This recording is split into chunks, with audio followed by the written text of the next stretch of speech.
Cần sinh nôn man mê khi cần duang hiền akal mo khop mai. Achang sun ni tum lo na lama. Ruai de chang se anayang.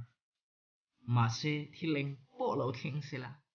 Rin na bei sei na lo na yang se.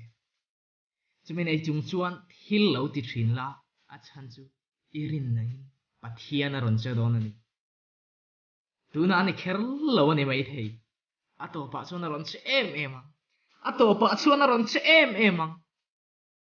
Chu rin na chu I thil bei sei te a om ngei ani ti I hriat na kha ni ya. A theng ngei don ani ti bei sei la chin chian na te mulo ma la a theng ngei don ani ti ring tla tang che. Midang in an rin to lo po in nang chuan lo ring tla tang che. Rin na chu eng ang po in thipui ruwa pui lo te in lo sur ma se la. Ni eng moi tak a ron chuak le ngei don ani ti irin na kha ni ya.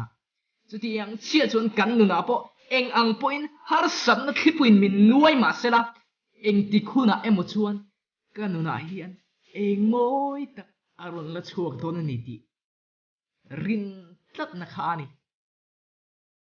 Ti chuan Johanna pung som pakhat chang som li a chuan irin chuan pathian ro pui zia I muang ti ani. Irin chuan pathian ro pui zia I muang a ti ni. Achang chuan kan thil bei sei te ti hlo tling tur chuan eng kim huama kan ti angai chang te om thin. Chu ta chuan rin na lo nei tla tang che.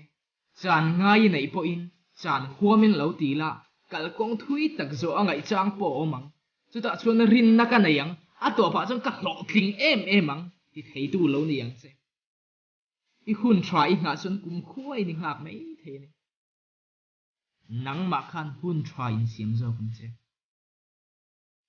Nang ma ber khan rin na inaya I ti the ni ti I chung ri lai in hriat to chuan nang ma in rin to chuan eng mai na dal to lawang che. Kan pathian hi a chet hun tur ngak lo la I chet hun a lo ngak ring zo kan ni ti. Sel ring che.